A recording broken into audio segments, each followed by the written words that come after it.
जिस प्रकार एक मोमबत्ती बिना आग के नहीं जल सकती, उसी प्रकार व्यक्ति आध्यात्मिक जीवन के बिना अधूरा है।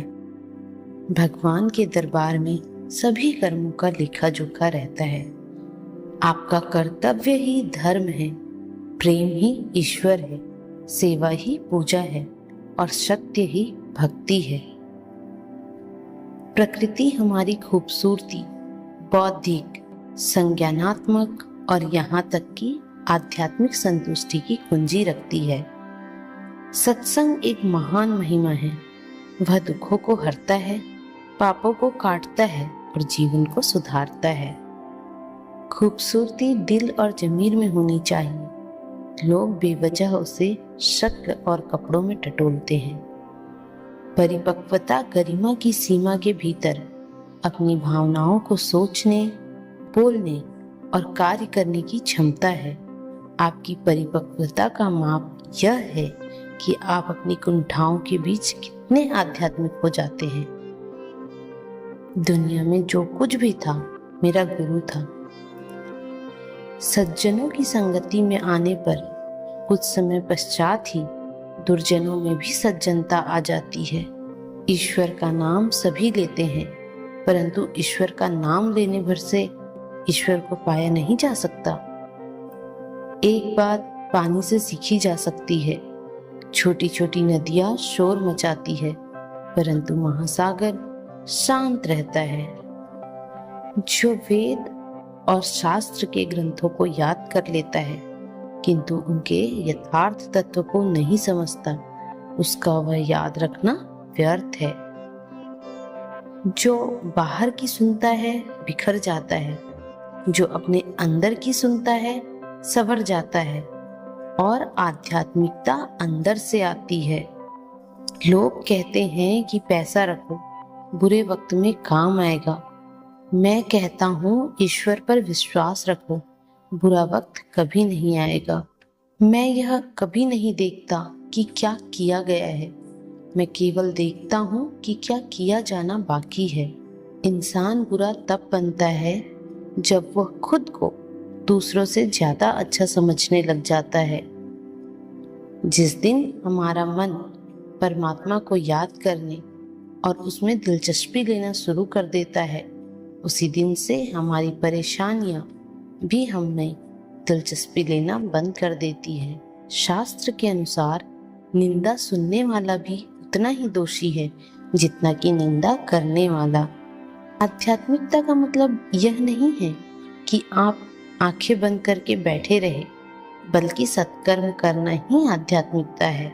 चाहे कितनी भी विपत्ति आए, पर सज्जन व्यक्ति अपनी सज्जनता नहीं छोड़ते। इसी सज्जनता से समूचे विश्व का कल्याण होता है। प्रेम मन को नियंत्रित करने का सबसे संतोषजनक तरीका है। भक्ति हमें एकांगी बनाती है और जब यह हमारी सहज प्रेम की भावना को जागृत करती है।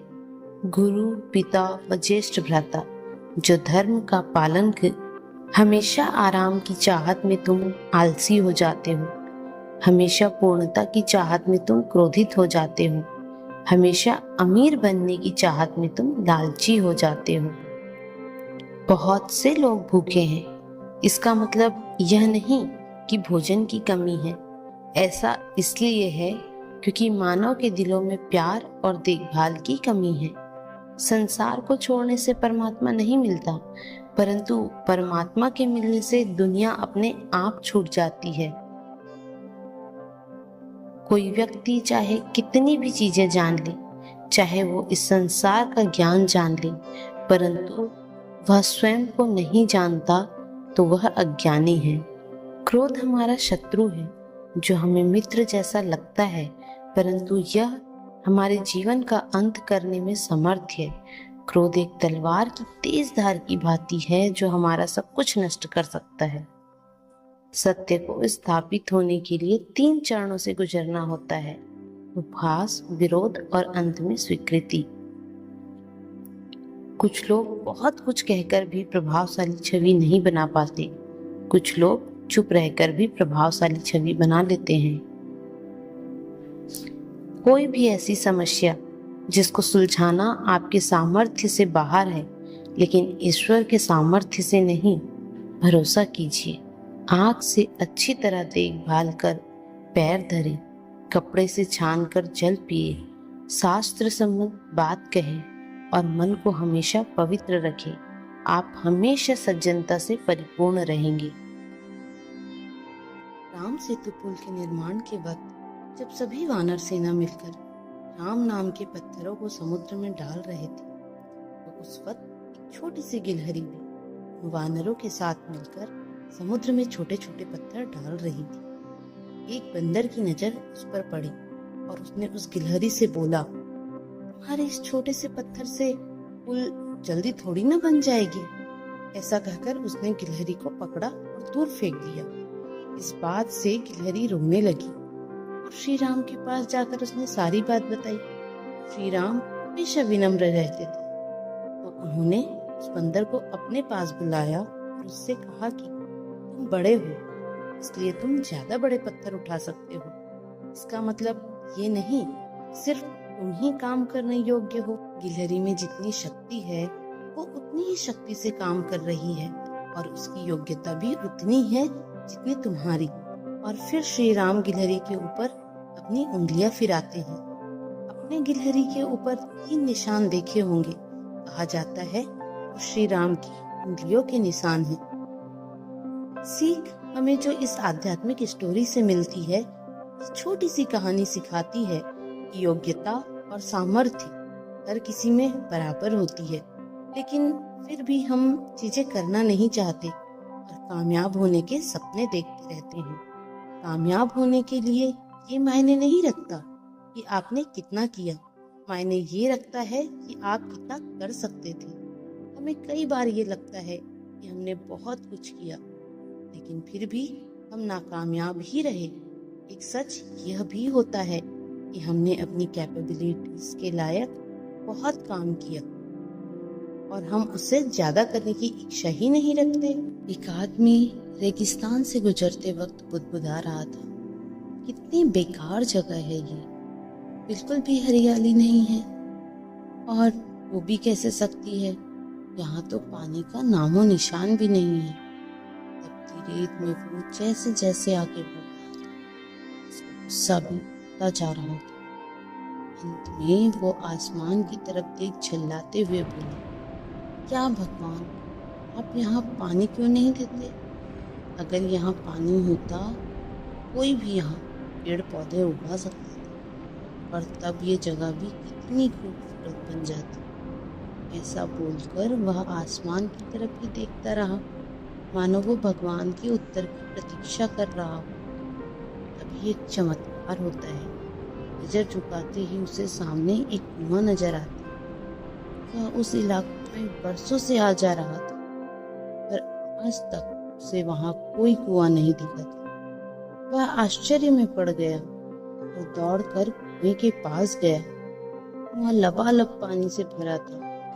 उसने एक बार फिर आसमान की तरफ देखा और पानी के लिए धन्यवाद करने की बजाय बोला, पानी तो ठीक है, लेकिन इसे निकालने के लिए कोई उपाय भी तो होना चाहिए। उसका ऐसा कहना था कि उसे कुएं के बगल में पड़ी रस्सी बाल्टी दिख गई। एक बार फिर उसे अपनी आंखों पर यकीन नहीं हुआ। कुछ घबराहट के साथ आसमान की ओर देखकर बोला, लेकिन मैं ये पानी ढूंढूंगा कैसे? उसे महसूस होता है कि कोई उसे पीछे से छू रहा है। पलटकर देखा तो एक ऊंट उसके पीछे खड़ा था। अब वह आदमी एकदम घबरा जाता है। उसे लगता है कि कहीं वो रेगिस्तान में हरियाली लाने के काम में न फंस जाए, और इस बार वो आसमान की तरफ देखे बिना तेज कदमों से आगे बढ़ने लगता है। अभी उसने 2-4 कदम ही बढ़ाया था, उड़ता हुआ पेपर का एक टुकड़ा उससे आकर चिपक जाता है। उस टुकड़े पर लिखा होता है, मैंने तुम्हें पानी दिया, बाल्टी और रस्सी दी, पानी ढोने का साधन भी दिया। अब तुम्हारे पास वो हर एक चीज है जो तुम्हें रेगिस्तान को हरा भरा बनाने के लिए चाहिए। अब सब कुछ तुम्हारे हाथ में है। आदमी एक क्षण के लिए ठहरा, पर अगले ही पल वह आगे बढ़ गया और रेगिस्तान कभी भी हरा भरा नहीं बन पाया। सीख हमें जो इस कहानी से मिलती है, कई बार हम चीजों को अपने मन मुताबिक न होने पर दूसरों को दोष देते हैं। हम सरकार को दोषी ठहराते हैं, कभी अपने बुजुर्गों को, कभी कंपनी को, तो कभी भगवान को। पर इस दोषारोपण के चक्कर में इस सच्चाई को अनदेखा कर देते हैं कि एक इंसान होने के नाते हमें वो शक्ति है कि हम अपने सभी सपनों को साकार कर सकते हैं। मनुष्य कितना भी गोरा क्यों ना हो, परंतु उसकी परछाई सदैव काली होती है। मैं श्रेष्ठ हूँ, यह आत्मविश्वास है, लेकिन सिर्फ मैं ही श्रेष्ठ हूँ, यह अहंकार है। संसार जरूरत के नियम पर चलता है। सर्दियों में जिस सूरज का इंतजार होता है, उसी सूरज का गर्मियों में तिरस्कार भी होता है। अतः आपकी कीमत तब होगी जब आपकी जरूरत होगी। मत सोच कि तेरा सपना क्यों पूरा नहीं होता। हिम्मत वालों का इरादा कभी अधूरा नहीं होता। जिस इंसान के कर्म अच्छे होते हैं, उसके जीवन में कभी अंधेरा नहीं होता। परिस्थिति का 3 प्रकार से सामना कर सकते हैं। पहला, या तो उसे स्वीकार कर लें, अगर स्वीकार नहीं कर सकते उसे बदलने की कोशिश करें, और अगर बदल भी नहीं सकते उसे नियति पर छोड़ दें। निसंदेह कोई भी मनुष्य किसी भी काल में क्षण मात्र भी बिना कर्म किए नहीं रहता, क्योंकि सारा मनुष्य समुदाय प्रकृति जनित गुणों द्वारा वरिष्ठ हुआ कर्म करने के लिए बाध्य किया जाता है। 2 प्रकार के व्यक्ति इस संसार में स्वर्ग से भी ऊपर स्थित होते हैं। एक, वो जो शक्तिशाली होकर भी क्षमा कर देते हैं, और दूसरे वो जो दरिद्र होकर भी कुछ दान करते हैं। श्री कृष्ण जी कहते हैं, मेरी उत्पत्ति को अर्थात लीला से प्रकट होने को न देवता लोग जानते हैं और न महर्षि जन ही जानते हैं, क्योंकि मैं सब प्रकार से देवताओं का और मैं महर्षियों का भी आदि कारण हूँ। जीवन बहुत छोटा है, इसे जियो। प्रेम दुर्लभ है, उसे पकड़ कर रखो। क्रोध बहुत खराब है, उसे दबा कर रखो। भय बहुत भयानक है, उसका सामना करो। स्मृतियाँ बहुत सुखद हैं, इन्हें संजो कर रखो। अगर आपके पास मन की शांति है तो समझ लेना आप भाग्यशाली हैं। मनुष्य के हृदय में सच्ची मानवता हो, उसकी सोच हमेशा यही होगी कि मुझे मिला हुआ दुख किसी को न मिले और मुझे मिला हुआ सुख सबको मिले।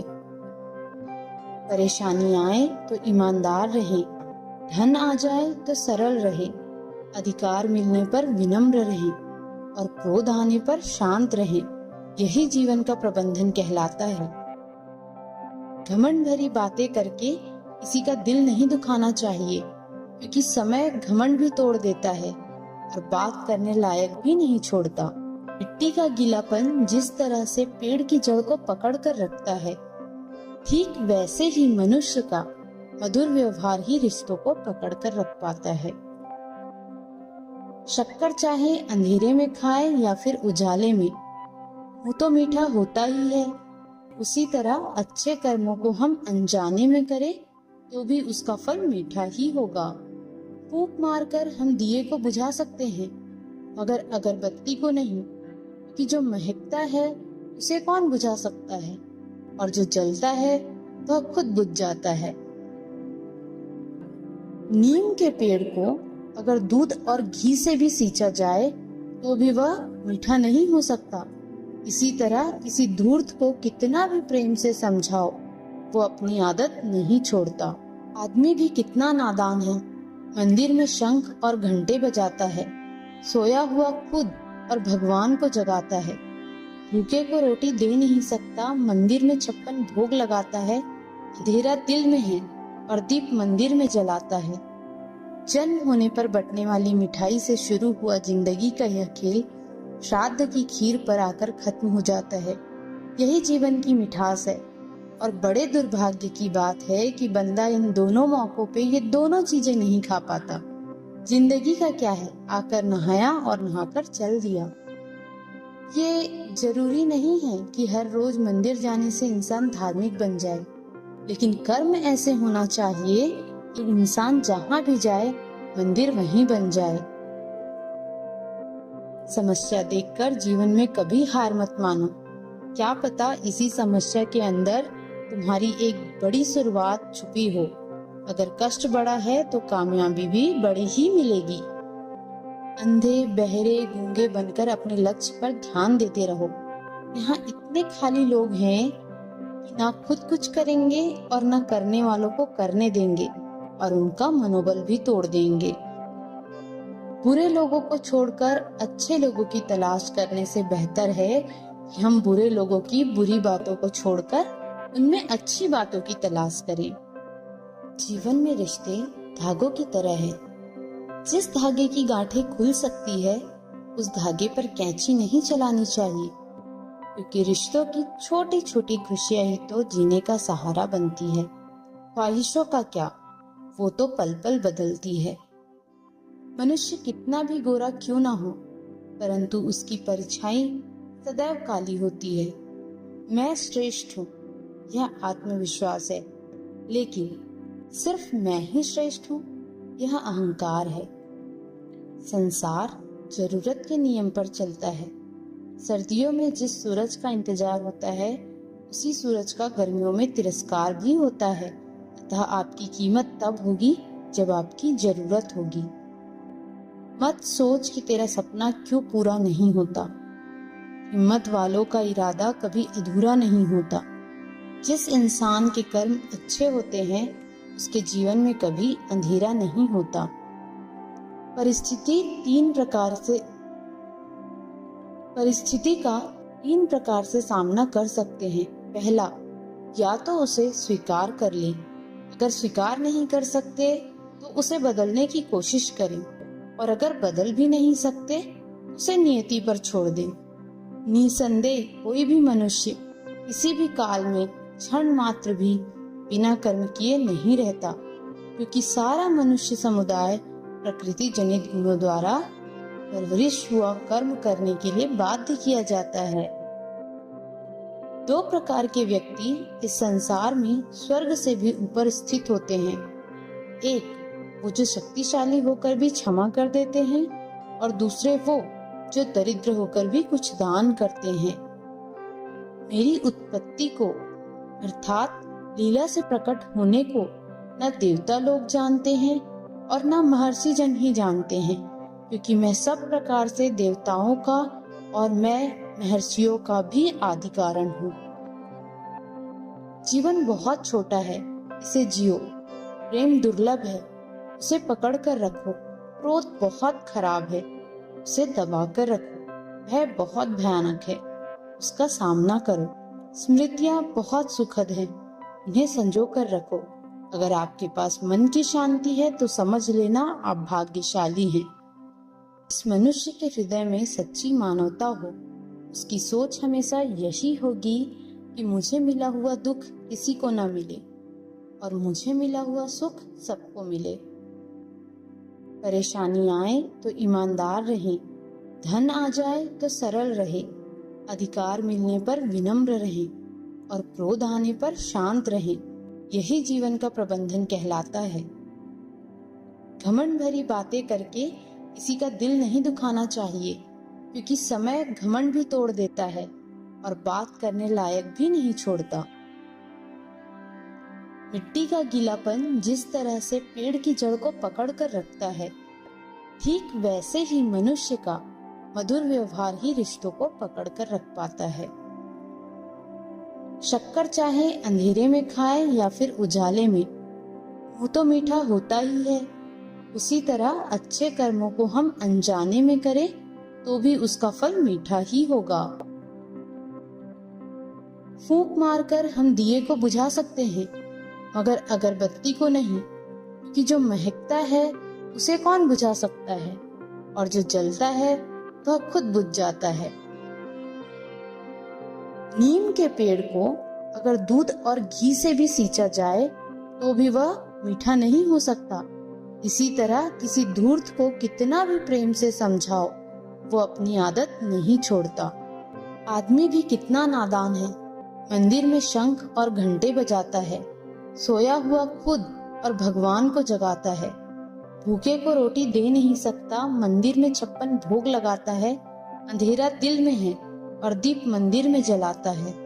जन्म होने पर बटने वाली मिठाई से शुरू हुआ जिंदगी का यह खेल श्राद्ध की खीर पर आकर खत्म हो जाता है। यही जीवन की मिठास है। और बड़े दुर्भाग्य की बात है कि बंदा इन दोनों मौकों पे ये दोनों चीजें नहीं खा पाता। जिंदगी का क्या है, आकर नहाया और नहाकर चल दिया।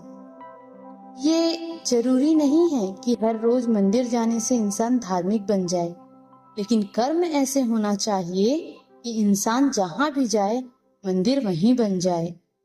समस्या देखकर जीवन में कभी हार मत मानो। क्या पता इसी समस्या के अंदर तुम्हारी एक बड़ी शुरुआत छुपी हो।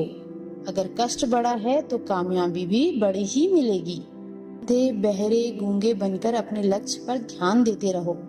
यहाँ इतने खाली लोग हैं कि ना खुद कुछ करेंगे और ना करने वालों को करने देंगे और उनका मनोबल भी तोड़ देंगे। प्रेम के बिना जीवन एक कदम भी आगे नहीं चल सकता। जीवन प्रेम से ही प्रकट हुआ है, प्रेम से ही चलता है और प्रेम में ही विलीन हो जाता है। हर एक इच्छा के पीछे प्रेम है। फिर भी हमने देखा है कि प्रेम के साथ समस्या नाम की पूंछ भी आती है। अगर तुम वस्तुओं से ज्यादा प्रेम करते हो तो वह लालच बनकर आती है। अगर तुम लोगों से ज्यादा प्रेम करते हो तो वह मोह बनकर आती है। और अगर तुम स्वयं से बहुत प्यार करते हो तो उससे अभिमान और अहम प्रकट होता है। और तुम किसी से बहुत ज्यादा प्रेम करो तो ईर्ष्या पीछे पीछे चली आती है। चाहे वह ईर्ष्या हो, लालच हो, आसक्ति हो या क्रोध हो, सब में प्रेम शामिल है। इस ग्रह की सभी समस्याओं का कारण प्रेम ही है। प्रेम के बिना जीवन हो ही नहीं सकता। मकड़ी खुद अपना जाल बुनती है और उसी में फंस जाती है। फिर भी जाल के बगैर मकड़ी का होना नामुमकिन है। मानव जीवन भी ठीक ऐसी ही स्थिति में है। प्रेम के बिना उसका अस्तित्व नहीं हो सकता। प्रेम तुम्हारी आजादी और मानव जीवन के स्वच्छंद रहने की मूलभूत प्रकृति को छीन लेता है। इसलिए तुम्हें ऐसे प्रेम की तलाश है जो तुमसे तुम्हारी आजादी न छीने। वह प्रेम जो तुम्हें सब दोषों से परे देखे और जीवन के निर्मल सार का समर्थन करे। ऐसे प्रेम को भक्ति या दिव्य प्रेम कहते हैं। वह तुम्हें कैसे मिले? ऐसे प्रेम को लेकर कौन जिया है? इन सब सवालों के जवाब पाने की खोज से ही आध्यात्मिक यात्रा प्रारंभ होती है। आध्यात्मिक यात्रा इस दुनिया से परे कोई अलग ही वस्तु प्राप्त करने की कल्पना नहीं है। यह जीवन के परम लक्ष्य को पाने की चेष्टा है, जिसे भक्ति या दिव्य प्रेम कहते हैं। प्रेम क्या है? यदि तुम्हें ये बिल्कुल पता ही नहीं है तो तुम दिव्य प्रेम को नहीं समझ पाओगे। प्रेम की कई अभिव्यक्तियां हैं, जैसे अपनों से छोटों के प्रति स्नेह होता है, हम उम्र लोगों से दोस्ती और अपने से बड़ों के प्रति सम्मान और आदर। इसी तरह वस्तुओं, पशुओं, पेड़ों, आहार और संगीत से भी प्रेम होता है। तुम्हारी पसंद नापसंद भी प्रेम पर आधारित है। आदमी जो सुन नहीं सकता, उसे हम किसी भी तरह ये समझा नहीं सकते कि ध्वनि क्या है। हम उसी को समझा सकते हैं जिसे पहले से कुछ मालूम हो। कोई देख नहीं सकता, कोई सुन नहीं सकता, पर प्रेम सब महसूस कर सकते हैं। यहाँ तक कि पत्थर और पशु भी प्रेम महसूस कर सकते हैं।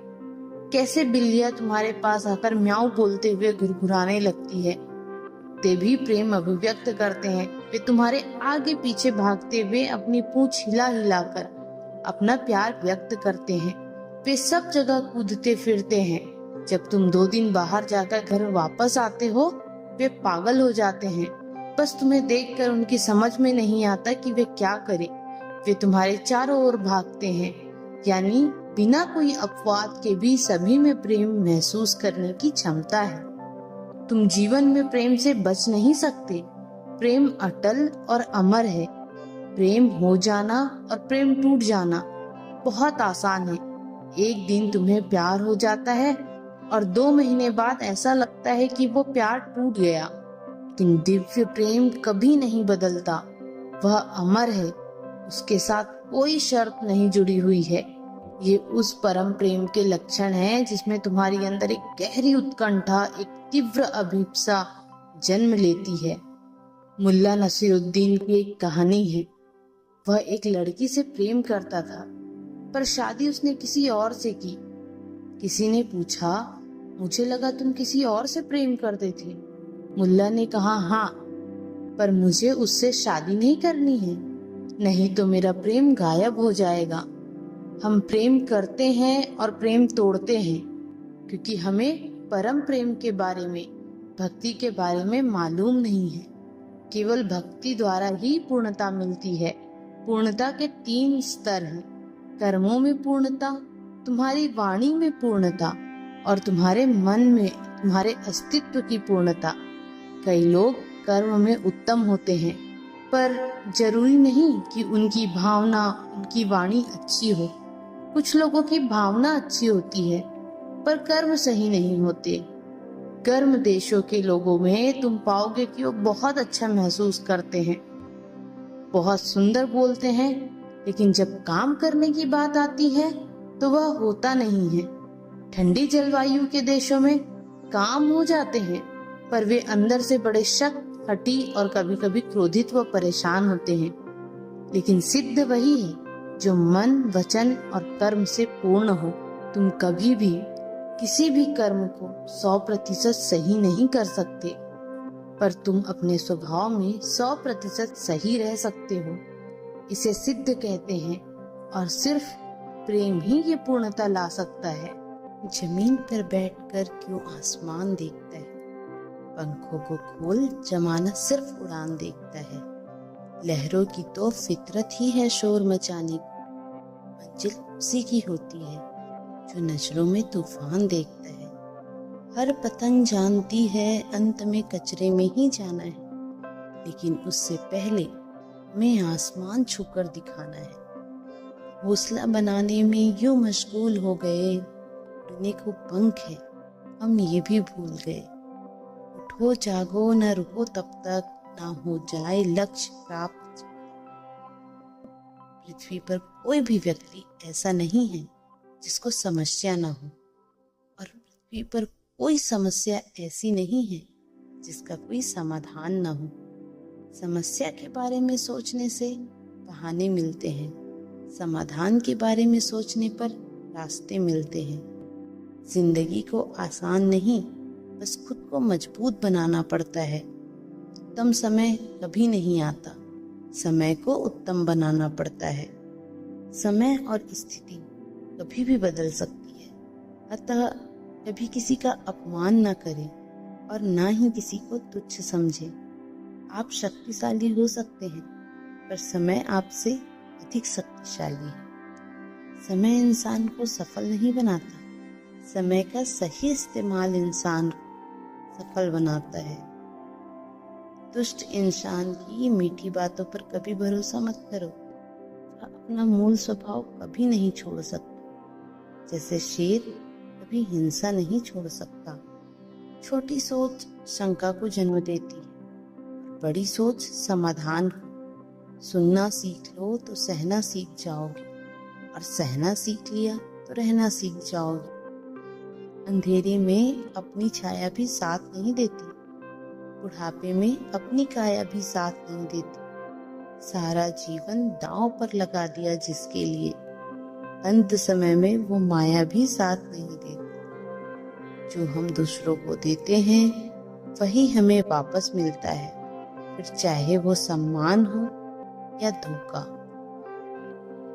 झूठ किसी भी संबंध का अंत करने में अहम भूमिका निभाता है, क्योंकि सच आज नहीं तो कल सामने आ ही जाता है। जो लोग दूसरों को बर्बाद करने की सोचते हैं, वह अपने मकसद में इस हद तक अंधे हो जाते हैं कि वह खुद कब बर्बाद हो जाएं, इसका उनको पता भी नहीं चलता। जीवन में जब भी हम खराब दौर से गुजरते हैं, तब मन में यह विचार जरूर आता है कि परमात्मा मेरी परेशानी देखता क्यों नहीं, मेरे दुख कम क्यों नहीं करता। पर याद रखना, जब परीक्षा चल रही होती है तब शिक्षक मौन रहते हैं।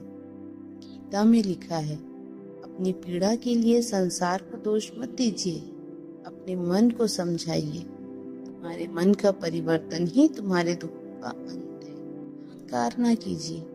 लक्ष्मी अगर मेहनत से मिलती तो मजदूरों के पास क्यों नहीं, बुद्धि से मिलती तो चालाक और चतुरों के पास क्यों नहीं, ताकत से मिलती तो पहलवानों के पास क्यों नहीं। जिंदगी में अच्छी संतान, संपत्ति, सफलता पुण्य से मिलती है और पुण्य का हिसाब ईश्वर रखता है। आपको कभी अहंकार न हो कि सब आपकी कमाई खाते हैं। यह आपसे जुड़े हुए लोगों के पुण्य हैं जो आप कमा कर घर ला रहे हैं। ये परमात्मा की असीम कृपा है हम पर, इसलिए ईश्वर के कृतज्ञ रहिए और परिवार को प्रेम कीजिए और हमेशा सबको खुश रखिए।